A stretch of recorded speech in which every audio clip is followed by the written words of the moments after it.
Hi, I'm Dr. Joel Small. I'm an endodontist and I practice in Plano, Texas and have for over 35 years.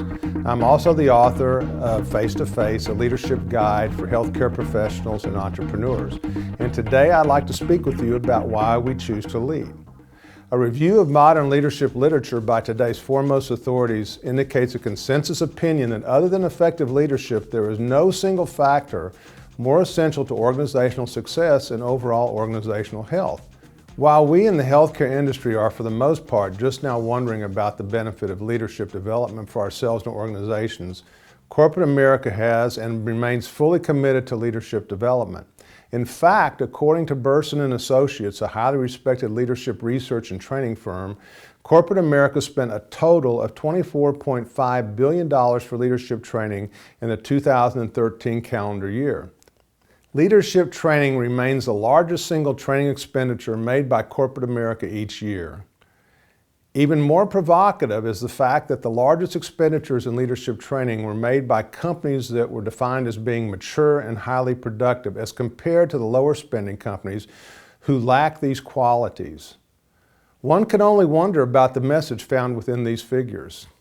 Why do older companies and wiser companies spend more on leadership development than their younger counterparts? And more importantly, what do they know that we in the healthcare profession are missing? I can assure you that the best corporations in America would not be spending $24.5 billion on leadership training if there was no significant return on their investment. These corporations are led by the world's brightest and best executives who are held accountable by their corporate boards and shareholders. Their very existence depends on improving their company's bottom line. This is true in the healthcare industry as well. Have you ever noticed that certain dental practices always seem to have excellent staff and low staff turnover? If you were to look a little deeper, you would find that this is just not coincidence. There is a direct relationship between well-led organizations that are willing to invest in staff training and development and the organization's ability to attract highly motivated people. It is no secret that the best people seek out organizations that are willing to develop their skills so that they can become more valuable in their industry's marketplace. Again, this is not unique to large corporations. Leaders in any industry and in organizations of any size who engage people and encourage them to fully develop their skill will be the drivers behind an organization's success. This is one of many studies that have found similar results. In fact, no matter what criteria a study uses to gauge organizational success, companies that invest in the training and development of their human capital are consistently found to be among the top performers. This is a method presented by ExploreHR.org for determining the return on investment for leadership training. As you can see in the example provided, this particular company realized a return on investment of 161%.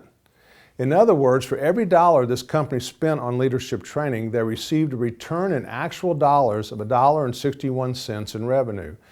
This is a very substantial return that would be very hard to beat with other types of investments. And more importantly, it is an investment that, unlike any other, because it not only pays a high dividend, but fundamentally improves the company. For someone in the healthcare industry who likely had limited experience with leadership in large corporations, these findings would seem almost counterintuitive. Why, we might ask, with all the potential problems that face business today, like declining markets, extreme competition, and government regulation, to name a few, would they worry most about the potential decline in qualified leadership?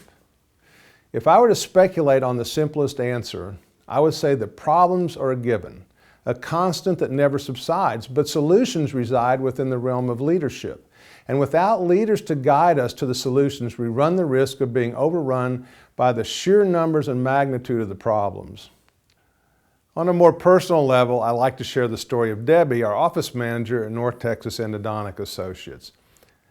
Debbie had all the intangible qualities you'd want to find in an office manager. She was extremely loyal, insightful, approachable, and a person of high integrity.